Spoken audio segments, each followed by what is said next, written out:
Gracias por acompañarnos al estudio de la carta a los Corintios. ¿Qué posición debemos tener la iglesia cuando hay riña entre los creyentes? Antes les llamaban nazarenos, después cristianos. Hoy no saben ya cómo llamar a cada grupo, hay tantos. Antes al mirarles se decían, ved cómo se aman. Hoy al contemplarnos se repiten, ved cómo se separan. ¿Quién sabrá quién de ellos tiene la verdad? Bienvenidos al estudio a la carta a los Corintios. En esta serie estudiaremos pleitos entre los creyentes, testimonio de la iglesia ante la sociedad, quién gana y quién pierde en un pleito y vivir a la altura de Cristo. Le invitamos a escuchar el mensaje titulado Considera a los pecadores perdidos.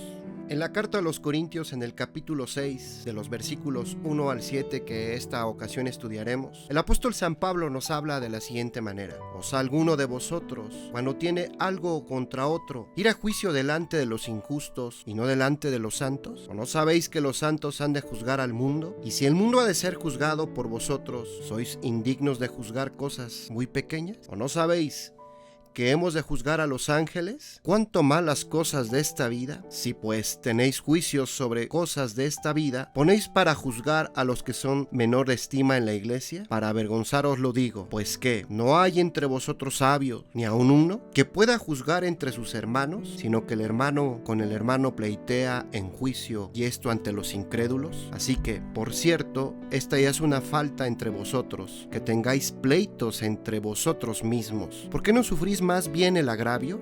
¿Por qué no sufrís más bien el ser defraudado?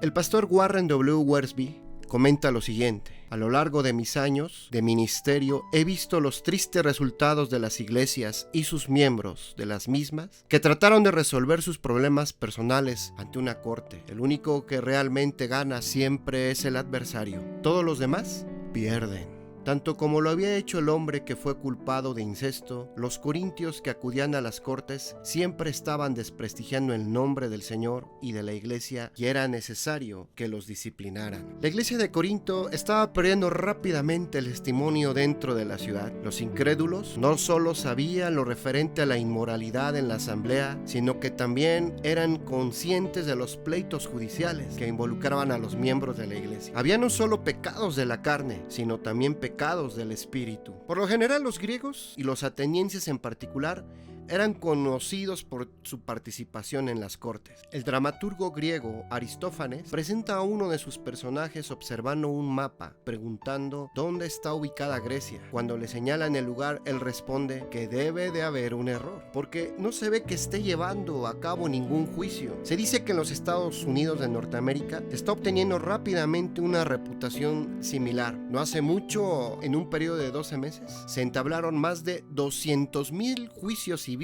en las cortes federales. Unos 610,000 abogados, y el número va a aumento, se ocupan de ellos.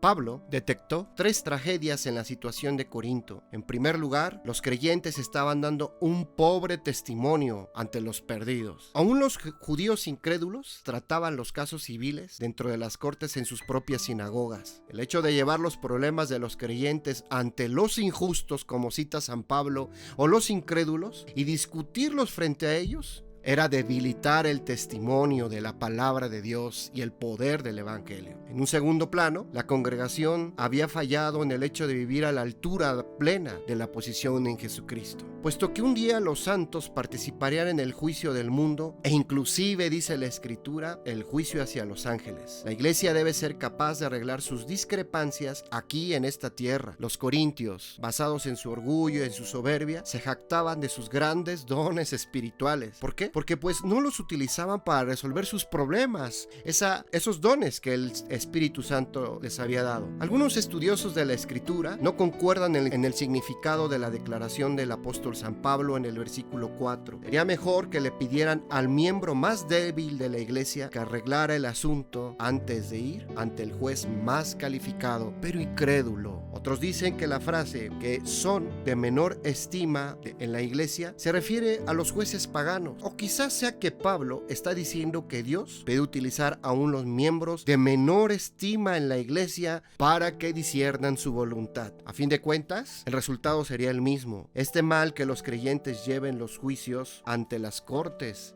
Desde luego, la ley requiere que ciertas cuestiones se arreglen por medio de casos de rutina. Esto no es lo que Pablo se estaba refiriendo, apretándose el cuello. Mutuamente, cada uno de los miembros de la iglesia querían salirse con la suya en las cortes. Me alegra ver que siempre hay una tendencia en nuestra iglesia de hombres y mujeres dotados del Espíritu Santo que pueden arreglar este tipo de discrepancias. Siempre va a hombres y mujeres que el Señor conserve dentro de la iglesia para poder solucionar las cosas con una verdadera inteligencia y sabiduría espiritual.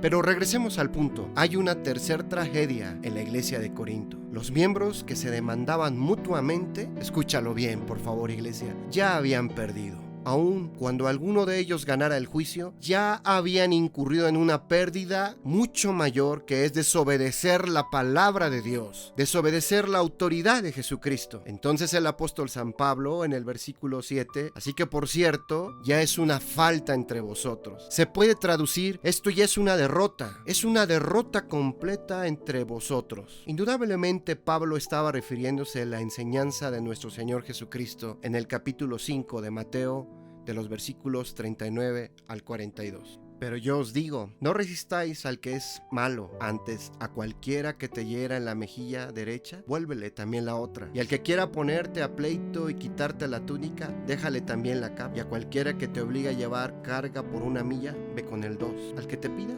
dale. Y el que quiera tomar de ti prestado, no lo rehuséis.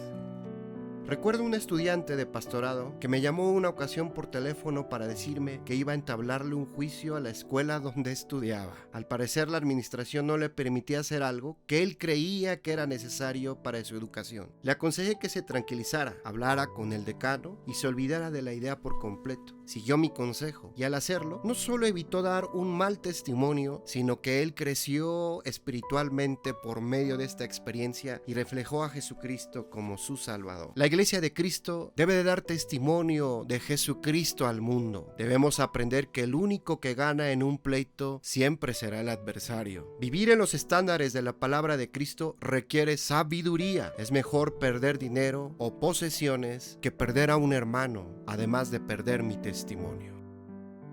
Les recordamos que ya puedes escuchar esta serie de estudios en las plataformas de YouTube y SoundCloud. Gracias, a Dios sea la gloria.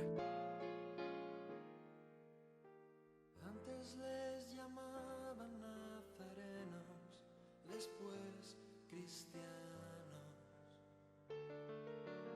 Hoy no saben ya cómo llamar a cada grupo. Hay tantos. Antes al mirarles se decían, ved cómo se aman.